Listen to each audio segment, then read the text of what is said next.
আলহামদুলিল্লাহ আযাওয়াজাল। দর্শক, আমার পিছনে আপনারা যে পাহাড় দেখতে পাচ্ছেন, এই পাহাড়ের নাম হচ্ছে জাবালে রহমত, অর্থাৎ রহমতের পাহাড়। কারণ এই পাহাড়ে আমাদের প্রিয় নবী সাল্লাল্লাহু তাআলা আলাইহি ওয়াসাল্লাম 9 জিলহজ নিজের ঐতিহাসিক হজ, বিদায় হজের ভাষণ প্রদান করেছিলেন।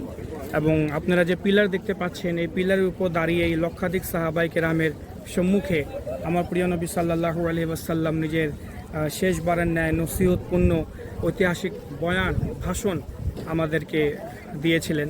এবং এই পাহাড়েই হযরত আদম আলাইহিস সালাম এবং মা হাওয়া আলাইহিস সালাম এই পৃথিবীতে আসার পর প্রায় 300 বছর অতিবাহিত হয়ে যাওয়ার পর তাদের পুণ্যমিলন হয়েছিল। তারা একে অপরের সাথে তাদের এখানেই সাক্ষাৎ হয়েছিল। তো আলহামদুলিল্লাহ, এখানে অসংখ্য নবী রাসূলদের আগমন ঘটেছে। এই পাহাড়টি আরাফাতের ময়দানেই অবস্থিত। তো আপনারা যখনই মক্কাতে আসবেন, অবশ্যই এই স্থানে জিয়ারত করবেন এবং এই স্থানে এসে আল্লাহ তাবারাকা ওয়া তাআলার কাছে দোয়া করবেন। আমরা দোয়া করি যেন আল্লাহ রাব্বুল আলামিন আপনাদেরকেও এখানে আসার তৌফিক দান করুক এবং এই স্থানের ওসিলায় আমাদের সকলের মনে নেক জায়েজ হাজতকে আল্লাহ রাব্বুল আলামিন পূরণ করুক।